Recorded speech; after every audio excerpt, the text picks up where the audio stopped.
Good morning students. हम पढ़ रहे हैं सप्तमा पाठ विश्व भारतीयम। इस पाठ में अभी तक हमने जाना कि किस तरह से संस्कृत भाषा का महत्व सभी भाषाओं में है और सभी भाषाएं जो है वो संस्कृत से ही उत्पन्न हुई हैं। जैसा कि हमने देखा इस पाठ में कि संस्कृतमेव अस्माकं दर्शनस्य जननी, जो हमारा दर्शन है उसकी भी जननी जो संस्कृत है। अरब देशात प्राप्तस्य गणितस्य जननी, अरब देशों में जो गणित है उनकी भी जननी संस्कृत भाषा है। ईसाई धर्म में बौद्ध धर्म च समाहितानाम आदर्शानाम जननी, ईसाई धर्म और बौद्ध धर्म में जो दर्शन है उसकी भी जननी संस्कृत भाषा है। ग्रामीण समुदायेन स्वायत्त शासनस्य तथा गणतंत्रस्य जननी, ग्रामीण समुदाय द्वारा स्वायत्त शासन की व गणतंत्र की जननी है। एवं प्रकारेण भारत माता नाना विध रूपेषु अस्माकं सर्वेषां जननी अस्ति, इस प्रकार से भारत माता अनेक प्रकार के रूपों में हम सबकी जननी है। फिर जॉन पूछता है कि विदेशिकेषु मैक्स मूलर महोदय विख्यातः तेन किम उक्तम, विदेशों में जो मैक्स मूलर महोदय है, समीक्षक हैं, विद्वान हैं, वो उन्होंने क्या कहा इस बारे में। आचार्य मैक्स मूलरः उक्तवान् यत् संस्कृतं विश्वस्य महत्तमा भाषा अस्ति, आचार्य जी ने कहा, मैक्स मूलर जो है उन्होंने कहा है कि संस्कृत विश्व की महत्वपूर्ण भाषा है। एवमपि प्राध्यापकः बॉब उक्तवान् यत् संस्कृतमेव संपूर्ण विश्वस्य एका भाषा आसीत् कदाचित् इति, ऐसे ही एक प्राध्यापक हैं बॉब, उन्होंने कहा है कि संस्कृत ही कभी पूरे विश्व की एकमात्र भाषा थी। करतार सिंह पूछते हैं कि इतरेषामपि वैदेशिक विचारकाणाम अभिप्रायः अपि ज्ञातव्यः खलु, तो करतार सिंह कहते हैं कि दूसरे विदेशियों के विचारों का अभिप्राय भी जानना चाहिए। आचार्य सत्यमेव जानन्तु विद्वान मैकडॉनल्ड उक्तवान यत्, सच में तुम सही कह रहे हो, सत्य ही है, हम क्या जानते हो तुम। विद्वान मैकडॉनल्ड ने कहा है कि वयम यूरोपीयाः अद्यावधि स्ववर्णमालाम् अपि पूर्णा कर्तुं न समर्थाः, परं भारतीयानां भाषा तथा भाषा विज्ञानं न केवलं पूर्णम् अपितु वैज्ञानिकम् अस्ति। हम सब यूरोपीय आज तक अपनी वर्णमाला भी पूरा करने में समर्थ नहीं हो पाए, पर भारतीयों की भाषा तथा भाषा विज्ञान न केवल पूरा है बल्कि वैज्ञानिक भी है।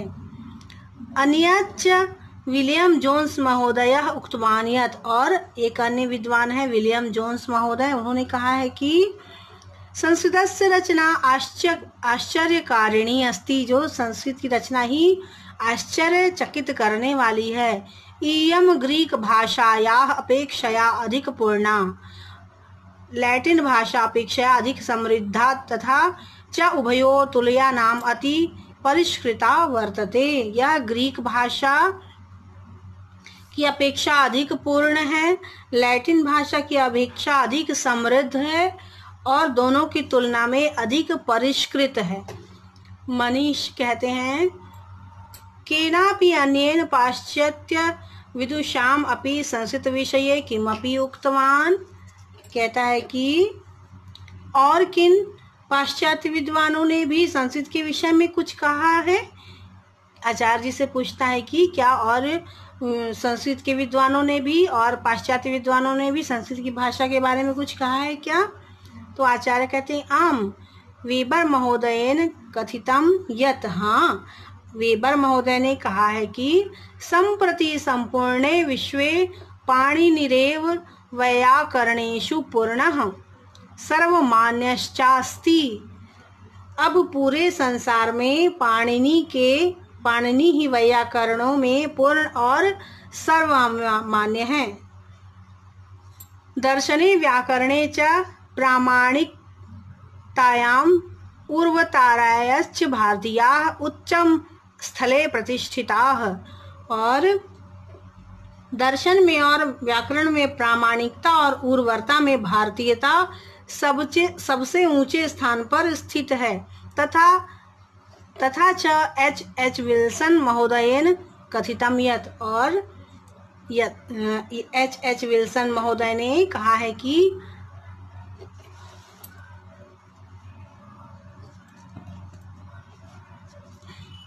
न ज्ञाने विद्यते किम तन्मार्धुय मंत्र संस्कृते सर्वदैव समन्मुत्ता येन वैदेशिका वयम। तो इन्होंने कहा है कि नहीं जानते कि संस्कृत में ऐसा कौन सा माधुर्य है जिससे हम विदेशी हमेशा ही उन्मत्त होते हैं। सर्वे छात्राः आचार्य वयम आनंदिताः संस्कृतं प्रति विश्व प्रसिद्धानां विदुषाम् अभिमतं श्रुत्वा। तो सभी कहते हैं सभी छात्र आचार्य हम सब प्रसन्न हुए, क्योंकि संस्कृत के प्रति विश्व प्रसिद्ध विद्वानों के इतने अच्छे विचार हैं। अभिमतं श्रुत्वा संस्कृतस्य वैश्विकं महत्वं च ज्ञात्वा उच्यते ही। सभी विद्वानों के द्वारा इस तरह संस्कृत की प्रसिद्धि सुनकर और महत्व सुनकर हम सब बहुत प्रसन्न हुए, और इस तरह से कहते हैं कि भारतीय एकता साधकम संस्कृतम विश्व बंधुत्व संपोषकम संस्कृतम। भारतीय एकता का साधक है संस्कृत, और विश्व बंधुत्व की संपोषक है संस्कृत। सर्वे मिलित्वा श्लोकस्य सस्वर गायनम कुर्वन्ति, और सब मिलकर इस श्लोक का ऊंचे स्वर में गायन करते हैं। तो स्टूडेंट्स आज के लिए इतना ही। इस पार्ट के जो अभ्यास के प्रश्न हैं वह हम अपनी अगली क्लास में करेंगे।